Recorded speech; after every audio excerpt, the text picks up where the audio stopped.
Ako po si Milagros Advincula, 68 years old, nakatira sa Mountain View Village, Mariveles, Bataan.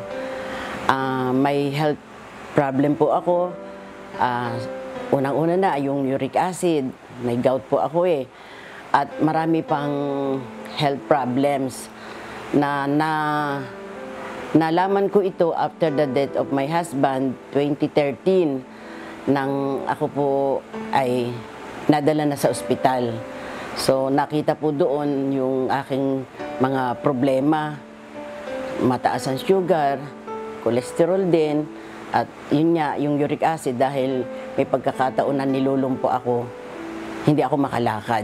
Yung nakaranas na ng ganong sakit dahil nga, so medyo tahimik na ako, hindi na ako nagtatrabaho ng kasino, natigil ako sa pag-abroad. Nandito na lang ako sa Pilipinas noong 2013 na yon. Mula pa noong 2011 na umuwi ako, dito na ako. Dito na lumitaw yung lahat ng sakit. Sa totoo lang po, matindi po yung nangyayari sa akin pagka inatake ako ng gout ko. Na minsan nga, isang hipon lang po eh, nilulumpo na ako. At ilang beses na akong hinihimatay sa banyo na ako'y nag-iisa. Na hindi ko alam, nasira ko yung aking timba na may tubig, wala na pala. At humahampas talaga itong ulo ko sa dingding. Ano ko na lang, masakit ito. Ganon. Pag nagkamalay na ako, uusad-usad na lang ako para makabalik doon sa maaring pwesto ko na naando doon ang telepono ko. Pwede ako makahingi ng saklolo sa mga kapatid, sa kapitbahay dahil nag-iisa nga ako. Maraming beses na. So talagang pinahihirapan ako ng gout na yan. At unang-una, talagang ang hindi po ospital ang akin talagang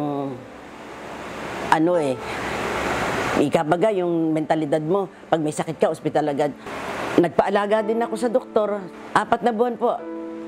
For experience ko, para pagbigyan yung mga anak ko, malakas ang fighting spirit ko eh. Ang hinanap ko, kung papaano ako gagaling doon sa mga karamdaman na yun dahil nag-iisa po ako dito sa bahay.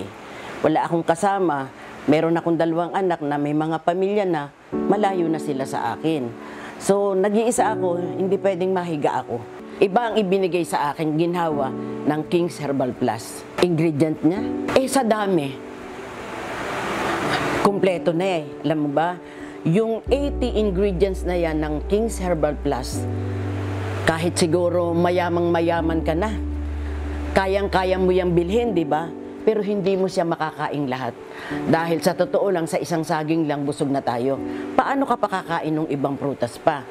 At sa gulay, siguro 1, 2, 3 hanggang 4 na klaseng gulay, makakapag-ulam ka. Pero hindi yung lahat na yan. At lalo na yung ingredients ni Kahere Herrera na mga halamang gamot, di ba? Saan ka maghahanap? Hindi mo kilala yung mga damong makahiya na yan. Yung mga inilagay niya dito na talagang napakalaking tulong. Naramdaman ko yan. Totoo po na dito sa King's Herbal, binigyan ako ng matinding pagbabago sa aking health na kitang-kita ngayon ng lahat ng tao na sabi nila, ano nangyari sa'yo, diba? Parang noon, mamamatay na ako. Hindi ako makalakad noon. Ganyan ang bati nila sa akin, hindi lang nila maituloy. Ako na yung nagtutuloy. Saking, sabi ko, katsara lahat yung mga gamot ko ng doktor. Tinigil ko lahat. Eto lang, King's Herbal Plus. Talagang almost 10 months na ngayon, mawala na ako ng pera, wag lang yung King's sa bahay ko. Totoo yan, kahon-kahon ako kung bumili. Masayang masabi ako ngayon dahil malakas, very healthy ako. Hindi lang doble-doble plus mayroon ito. At doble-doble, triple pa ang ibinigay na health sa aking katawan. Kaya kayo po na may mga health problem, isa lang ang maipapayo ko. Kung mapapanood nyo po ang video na ito, itry nyo. At siguro, hindi lang 1, 2, Gawin nyo na pong maging maintenance sa bahay kung papaano tayo kumakain ng almusal, tanghalian, hapunan para mabuhay. Idagdag nyo po ang King's Herbal Plus dahil ito ang talagang tunay na makapagbibigay sa atin ng lakas. Ito sabi nga biyaya ng kalikasan. Tunay na tunay. Minabuti ko po sapagkat kung pupunta pa kayo sa main office, napakalayo. Kaya naglagay po kami yung pong cell number na nakalathala sa ilalim ng screen na ito. Pwede po kayong makipag-ugnayan at ito po ay sinasabi ko at pinatotohanan, ito po ay authorized distributor ng Abanyong Lingkod mula pa noon at magpakailan pa man.